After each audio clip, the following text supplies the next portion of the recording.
karena luka. Gitu. Saya kemarin hampir, enggak, sebelum 1 bulan. Di Palembang ada Indonesian Youth Day. Saya ngasih di sana. Dan ada 1.500 anak muda kumpul di Palembang. Yang menjadi keprihatinan saya adalah apa? Banyak anak-anak yang terluka karena di dalam keluarga. Khususnya banyak anak yang terluka, maaf ya bapak-bapak, oleh figur ayah. Mereka tidak punya relasi intim dengan ayahnya. Enggak. Mereka berkata, Romo, ayah itu pendiam. Gak ngomong, gak komen, diem aja. Saya bingung dengan ayah. Bahkan seorang perempuan pernah cerita pada saya, Romo, saya menikah tidak mau diantar oleh ayah.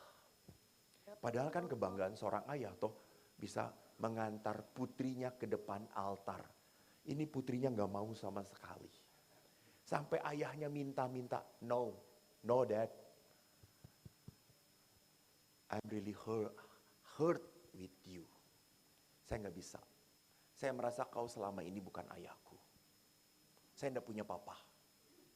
Sampai seperti itu. Sampai kemarin saya harus ngobrol dengan suami istri. Suaminya keras, istrinya lebih keras lagi. Yang menderita siapa? Anak. Sampai saya tanya anaknya cuma 1 padahal perempuan. Sampai saya tanya anaknya, nak, kamu masih berdoa? Masih Romo sampai sekarang. Apa yang kamu doakan? Saya hanya berdoa 1 supaya mama papa berdamai. Edun, kata saya. Ini anaknya yang lebih baik daripada orang tuanya. Keras dua-duanya. Tersinggung. Saya kepala keluarga. Kemarin saya ingin memberikan kesaksian juga toh tentang selingkuh itu indah. Ada Pak Sutri yang memberikan kesaksian. Edan. Pak Sutrinya itu perempuannya sangat protektif. Sangat posesif juga kepada suaminya. Jadi suaminya itu kalau terlambat pulang langsung suruh duduk. Duduk Pak. Ini asli, dia kesaksian. Sampai suaminya, iya betul pastor. Sampai ditanya, lu telat kenapa? Di mana macetnya? Sampai segitunya. Sampai Romo, saya itu harus membuktikan bahwa di kantor saya itu gak ada perempuan. Saya bawa istri saya ke kantor. Baru sedunia ini satu-satunya yang bawa istri ke kantor itu cuma saya. Dan dia itu selalu telepon saya, sedang ngapain? Di mana?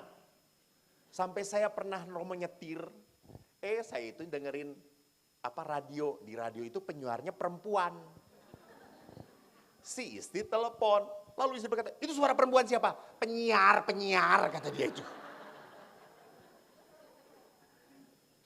Lalu istrinya ngomong, memang saya seperti itu Romo. Saya tekan suami saya.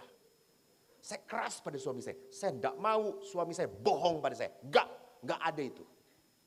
Maka kalau dia benci kepada suaminya, satu kata yang dia katakan hanya apa? Cerai. Lalu saya lihat ke belakangnya, Bu, kenapa seperti itu? Sejak kecil, dia sudah ditinggalkan oleh ayahnya. Ayahnya lari. Dan sampai detik itu dia tidak tahu ayahnya siapa. Sampai detik itu. Begitu bencinya dia dengan ayahnya. Sampai dia takut kalau suami saya seperti ayah saya. Lihat luka. Sampai suami ini begitu baiknya. Suaminya baik banget. Setelah dilihat, kenapa begitu baik? Dia dari keluarga ideal banget. Ayahnya sangat menyayangi ibunya. Dari keluarga yang ayahnya sangat menghormati ibunya. Dari keluarga ayahnya yang sangat banyak berkorban untuk ibunya. Dan bapak ini percis seperti itu. Dia mengatakan, Romo, saya sudah diusir 2 kali. Sampai kalau diusir itu betul, tasnya ditaruh di luar. Lu pergi. Sampai saya kan sebagai laki-laki, saya nggak terima. Saya mau tunjukkan, saya juga punya power. Saya tidak mau yang ketiga kalinya. Sampai saya ngomong, Mah, Lu ngusir sekali lagi, lu akan tahu siapa gue. Dan istrinya digituin, apa yang terjadi? Istrinya, ya pergi sekarang. Lalu suaminya ngomong apa? Oh, kalau begitu kamu sekarang sudah 3 kali ngusir saya.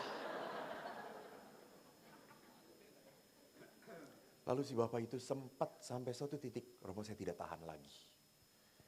Di saat dia usir saya bawa baju saya ke bagasi mobil. Tapi pada saat saya naruh di bagasi, saya nangis Romo, saya nangis. Kenapa? Saya ingat anak saya. Saya ingat anak saya. Demi anak saya kembali lagi ke rumah. Dan istri saya menang.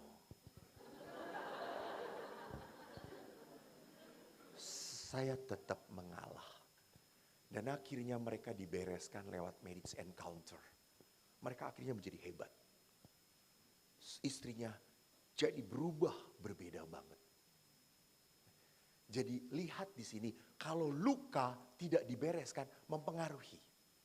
Hati-hati seorang ayah kalau diajak main dengan anaknya. "Pak, main yuk. Aku ingin main dengan papa." Lalu papanya ngomong gini, inget ya, dulu juga papa gak pernah main ditemenin oleh papa. Lu main sendiri juga bisa. Nah, ini kata-kata terluka. Ini kata-kata terluka. Dulu juga papa kayak gitu. Maka saya ingat banget kalau ayah saya tuh ngomong, dulu bapak bisa. Dulu bapak nilainya bagus. Setelah saya jadi Romo, saya datengin lagi bapak saya. "Pak, emang dulu matematikanya bagus terus?" "Romo," kata saya itu. "Ya enggak sih." "Bohong pada anaknya," kata saya itu. Karena apa? Terluka. Rupanya ayah saya pun terluka, produk terluka. Gitu. Jadi dia karena terluka, diberi sikap oleh kakek saya seperti itu. Maka tanpa sadar, memperlakukan anaknya pun seperti itu. Nah di sini Bapak Paus mengatakan, luka. Next. Maka ini menyedihkan Bapak Ibu. Dari dari aktivis kaum wanita di Indonesia, memperlihatkan dari tahun 2017 sampai 2020, tolong lihat. Ada 1170 perceraian per hari. Dan dalam 3 tahun ada 1.281 perceraian totalnya. Ini yang terdata loh. Jadi yang tidak terdata pasti lebih banyak. Dan ini kan dari aktivis perempuan. Next, rupanya data Kompas juga di Badan Pusat Statistik menulis percis sama dari 2000, bedanya tahunnya 2019 sampai 2021 jumlahnya berapa? 1.232. Kalau tadi 1.281, ini 1.232. Artinya ini realitas menyedihkan. Dan kalau lihat di bawah, tolong Anda lihat presentasenya. Siapa yang banyak menuntut perceraian? Laki atau perempuan? Perempuan. 70% lebih perempuan yang meminta bercerai. Karena yang selalu menemukan ketidakberesan dalam perkawinan, perempuan. Laki-laki, kalau saya tanya, "Pak, gimana perkawinannya?" "Baik-baik. Biasa aja. Nggak ada masalah." Kalau istri, "Bu, gimana perkawinannya?" Langsung litani. Penderitaan dia. Yesus saja 14 station, 14 perhentian, dia 28 perhentian gitu ya mungkin ya.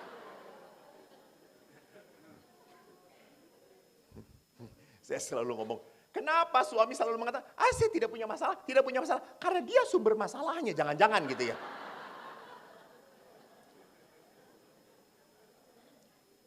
Bapak Ibu lihat saja, bagi suami itu hal yang biasa, tapi bagi istri itu nggak beres. Contohnya apa? Naruh handuk setelah mandi. Kan suami plung aja, istrinya Pak, anduk di sini. Suami akan berkata, ya nanti juga di situ sendiri kok, gitu ya. Pernah saya retret ibu-ibu WK, lalu saya mengatakan, Bu, suami itu anugerah terindah. Lalu beberapa ibu betul romoh, saya akan hargai suami saya. Saya akan sayangi suami saya. Wih, pas retret. Pulang retret. Saya telepon ibu itu setelah retretnya. Gimana Bu? Romo, saya lupakan semuanya. Kenapa? Itu saya pulang Romo, cucian banyak. Rumah berantakan. Suami saya sedang main game kayak gini Romo, kurang ajar nggak? Mau saya cekik aja itu sih.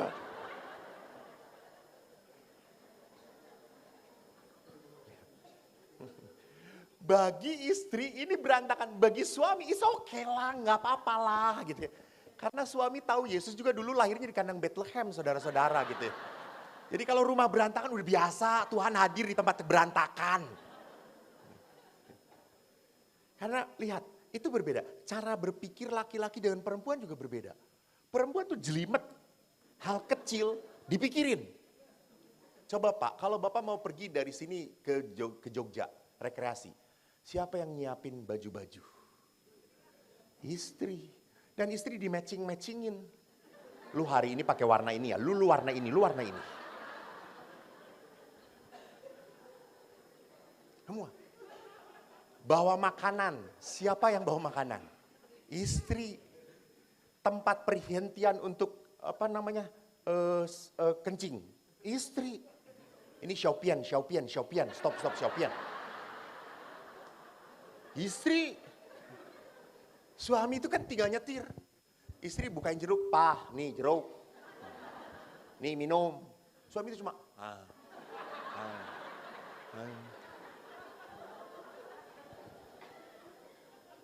Saya waktu di Pratista pernah pergi dengan para Romo dari Bandung ke Jogja, saudara-saudara. Sampai Garut saya itu nanyain, ada minum? Kagak ada. Buset deh, kata saya. Bandung Jogja, minum aja kagak ada, kata saya itu. Laki-laki, you know. Akhirnya berhenti dulu di Alfamart gitu. Setelah sampai Jogja, teman saya berkata, gua nggak bawa celana dalam.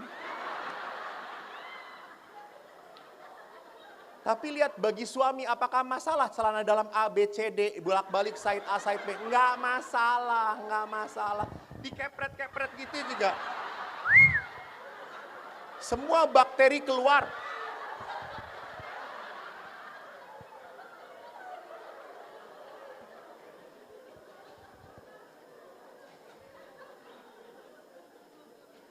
Maka ibu-ibu, kalau bagi suami bermasalah, bagi istri bermasalah, belum tentu bagi suami.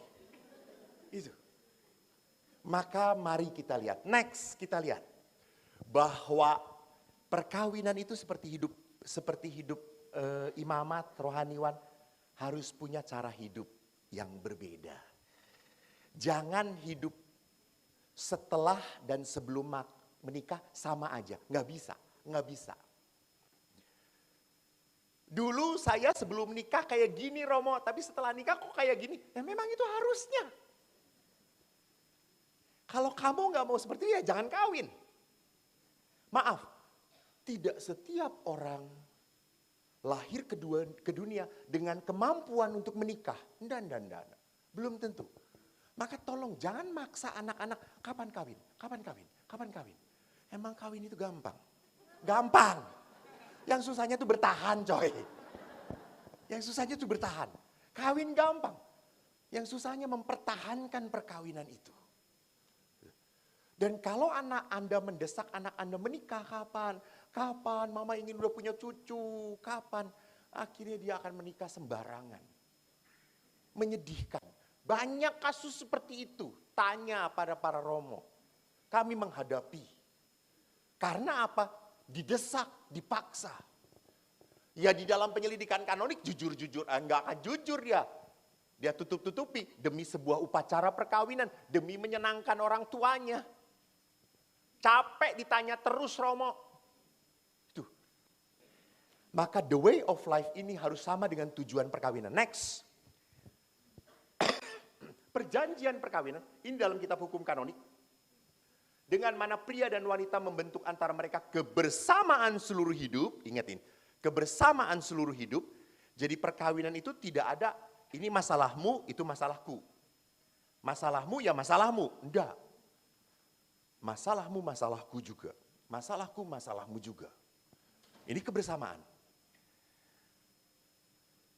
Membentuk kebersamaan hidup dari sifat kodratnya terarah pada kesejahteraan. Lihat, saya hanya sampai kesejahteraan saja.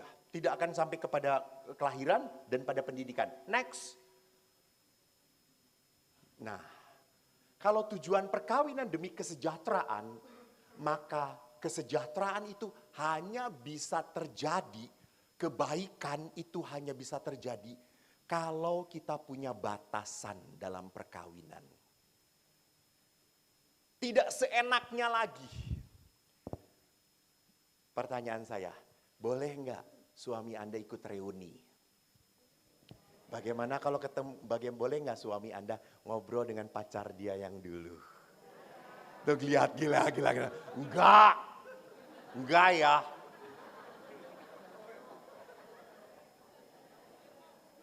Para suami, boleh enggak istri Anda membuka handphone Anda? Lihat, yang saya nanya pada suami, istri yang jawab. Lihat saudara-saudara.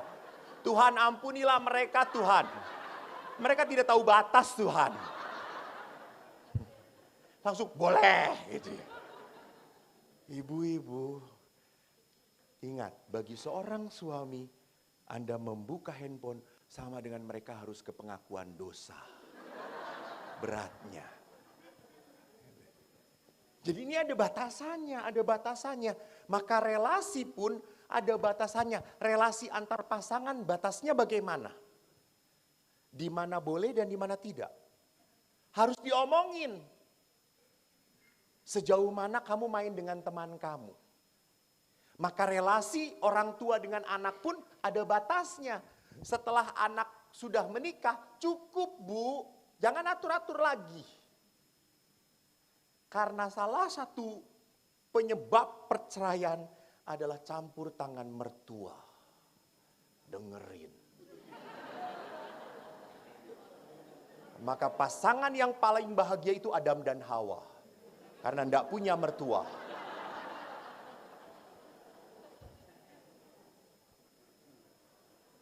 Loh, lihat waktu engkong istrinya mana? Oh, udah meninggal. Ini ibu istrinya mana? Oh, ini anaknya. Ini? Oh. Ibu, waktu menikah, kalau ibu menderita dalam pernikahan berat, apakah akan cerita pada papa mama? Enggak akan. Karena kalau cerita pun, mamanya akan berkata apa? Salah sendiri. Kamu yang kawin. Ya.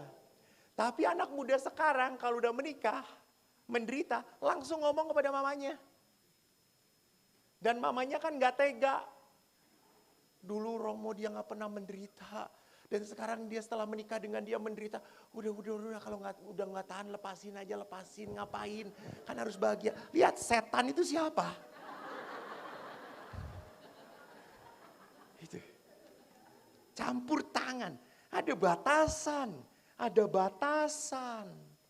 Tidak bisa Anda campur tangan apalagi memberikan nasihat supaya lepas. Salah Anda, nggak benar Anda. Ada batasan.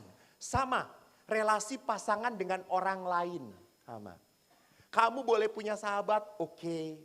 Tapi ada sahabat-sahabat tertentu yang kamu tidak boleh. Iya kan ada toh. Ada teman-teman yang toksik, ngeracun. Ibu-ibu yang hobinya, ayo belanja, diskon, 50%. Saya itu dulu senang banget kalau diajak ke Mangga 2 sama ibu-ibu dan bapaknya, suami istri. Itu istrinya kalau udah masuk Mangga 2 kerasukan roh jahat semuanya. Dan saya melihat suaminya hanya duduk begini aja gitu. Pak, pegangin. Ya, gitu. Naik dulu sebentar ya. Ya. Lalu kan saya nggak pernah mau duduk dengan bapak-bapak. Saya ngikutin ibunya. Kan namanya kalau baju itu kan masuk mannequin pasti bagus dong. Karena mannequin kan bentuknya jelas.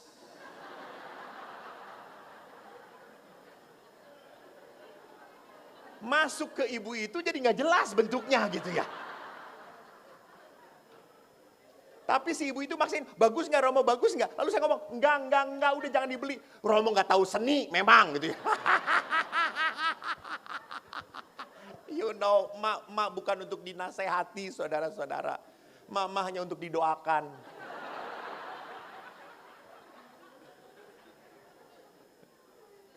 Lalu yang lucunya kan, kalau nawarkan, Ci ini berapa segini, wah mahal-mahal amat, kurang. Ini tuh udah harga dasar, Ci cari kemana-mana pun nggak ada, ini udah harga dasar. Enggak segitu aja udah segitu Ci, bisa nggak bisa udah segitu, saya maunya segitu. Ayo Romo, pergi. Nanti aja dia ngemanggil lagi kok Romo. Setelah jauh nggak dipanggil-panggil saudara-saudara. Lalu apa yang terjadi, tanpa malu datang lagi. Sampai saya malu, bukan katanya nggak dipanggil.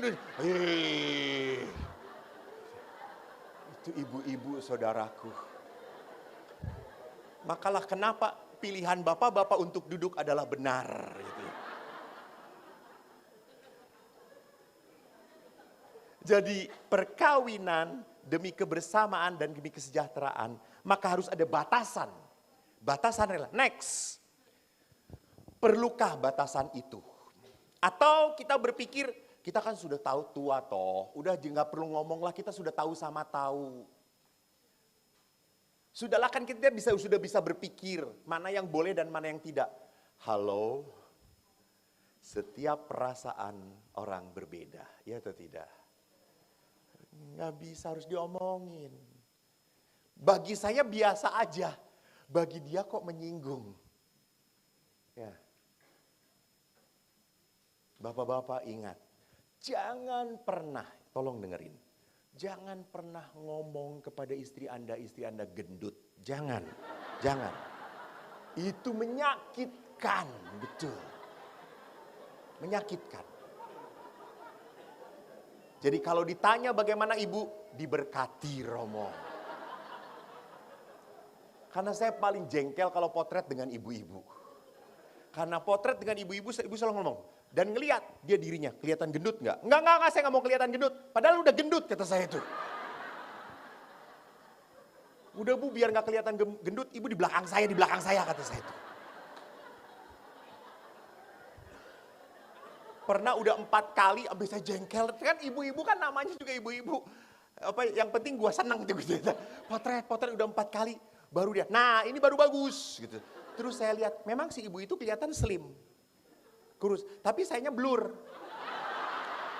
Terus saya berkata, Bu kok sayanya blur? Alah yang penting sayanya bagus. Ya Allah, tahu gitu gak perlu potret dengan gue, kata saya itu.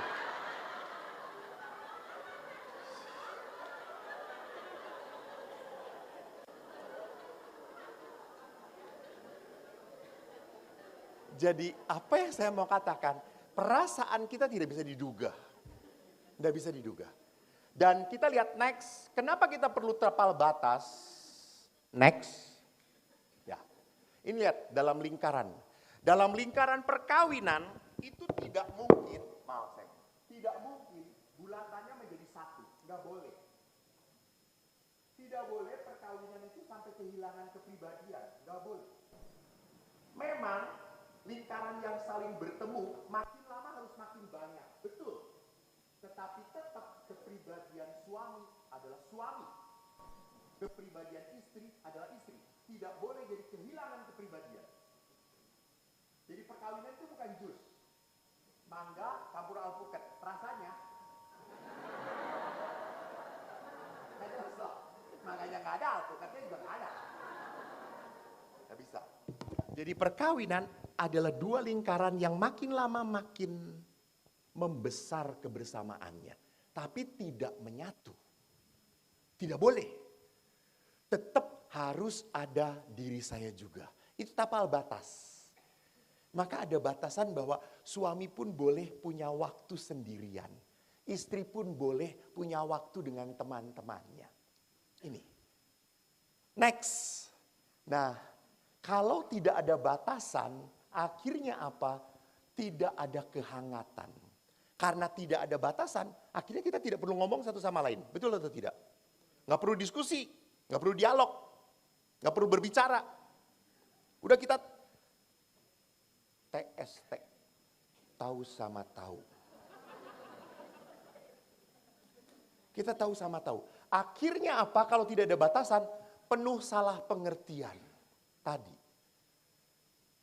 Saya cuma ngomong nih, cuma ngobrol. Enggak, kelihatan lu ngomongnya penuh dengan nafsu. Lu lihat dulu perempuan.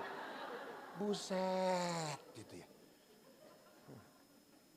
Pak, walaupun Bapak misa pagi sendiri misalnya. Bapak bawa mobil dan lihat tetangga seorang ibu mau pulang. Jangan coba-coba bawa ibu itu. Walaupun Yesus mengatakan ini saudaramu. Bagi Bapak mungkin tidak apa-apa. Tapi ibu terus ya. Yang ketahuan baru sekali. Lalu ini baru sekali, bohong, lu memang bohong. Abis pak. Ngerti maksud saya? Nah itu, bicara. Kok ibu yang paling jelas ya bu ya? Ini ibu yang paling banyak bertobatnya deh.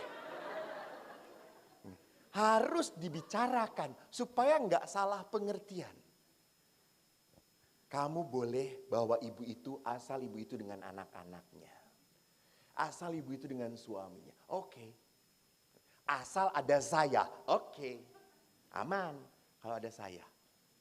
Saya pun sama. Kalau ada tiba-tiba ada janda yang mau dibonceng. Saya ambil triplek di belakang. No touch.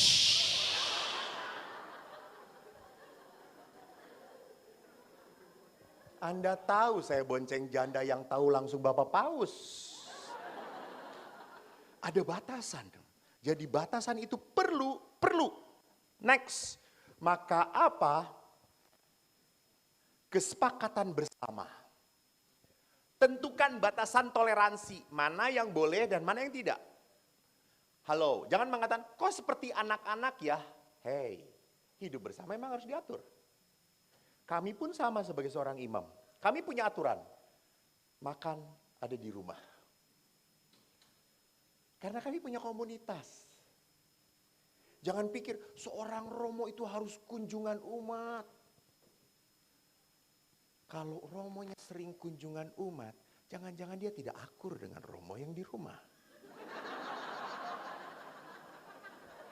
Iya enggak? Daripada gua nggak akur dan Anda tahu toh kalau laki-laki dengan laki-laki mau ngomong apa coba? Nggak ada temanya cuma itu tadi juga saya lihat beberapa laki-laki nungguin seminar ini. Jam berapa mulai? 7. Berapa menit lagi? Nggak tahu. Udah selesai. Kalau wanita, semua diomongin. Dari harga terasi sampai Jokowi. Habis temanya, omongin pastor parokinya. Maka ada istilah di mana 2 atau 3 orang wanita berkumpul. Yesus pergi dari situ.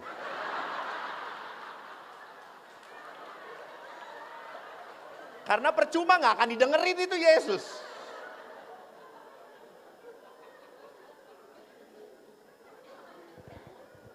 Jadi ngasih batas itu bukan masalahnya apakah kita ini dewasa atau tidak. Bukan, masalahnya adalah kalau sudah berumah tangga, semuanya halnya seperti biasa-biasa saja. Tapi bagi dia menyakitkan, enggak bisa. Maka ngomong, harus diomongin. Tidak bisa diandaikan, enggak kesinggung, enggak bisa. Perasaan itu enggak bisa diatur loh. Enggak bisa diatur. Perasaan itu datang sendirinya. Next. Maka apa untungnya kalau kita punya batasan? Justru kita punya batasan, kita punya waktu banyak untuk berdialog, untuk ngobrol. Boleh nggak orang tua kita sedang sakit, saya hanya ngasih uang ke mama papa saya tanpa ketahuan pasangan. Kan ini orang tua saya. Batasan. Ada batasan. Boleh nggak di rumah ada mama kita datang. Udah tua. Dia tidak ada yang ngurus. Bicarakan. Nggak langsung ngomong, ini mama gue. Lu nggak menghargai mama gue, lu nggak menghargai gue. Kampret, lu udah kawin dengan gue.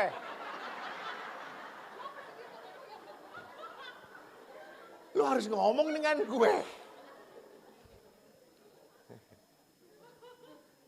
Karena lucu, suami istri ingin cari pembantu, suaminya cari pembantu, kecantikan pembantunya, istrinya tersinggung coy. Pak, nggak mau saya pembantu kayak gitu, nggak mau.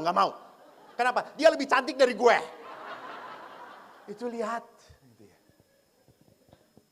Jadi mungkin bagi bapak-bapak, aduh kayak gini aja diomongin sih, memang harus. Emang harus. Anda menikah dengan orang kepo sedunia.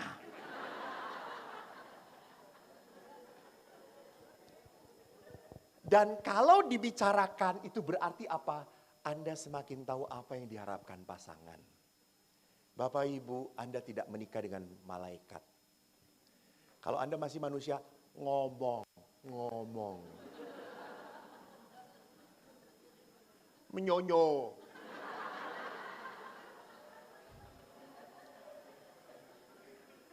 Bicara gitu. Ya, lihat panitia udah pakai nama. No. Dia sadar bahwa cuma ngasih 500.000. Next, kesimpulan aja lah, langsung kesimpulan cuma 500 inilah, langsung kesimpulan. Next.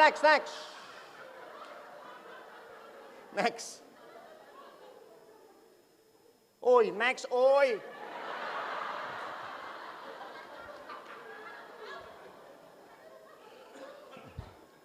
Kesimpulannya apa? Kalau kita membuat batasan dalam relasi, ngobrol, berdialog, itu berarti apa? Kita memprioritaskan relasi. Bahwa hubungan saya dengan pasangan saya adalah hal yang penting. Maaf banget. Anda jangan pernah ngomong keluarga itu penting kalau Anda tidak punya waktu untuk keluarga. Omong kosong. Romo, keluarga saya itu adalah segala-galanya bagiku. Dia diketemukan di pub terus gitu ya. Main catur terus dengan teman-temannya. What? Bohong lu. Dan Anda berkata suamiku adalah segala-galanya bagiku. Dan Anda tidak pernah ngobrol dengan suami Anda.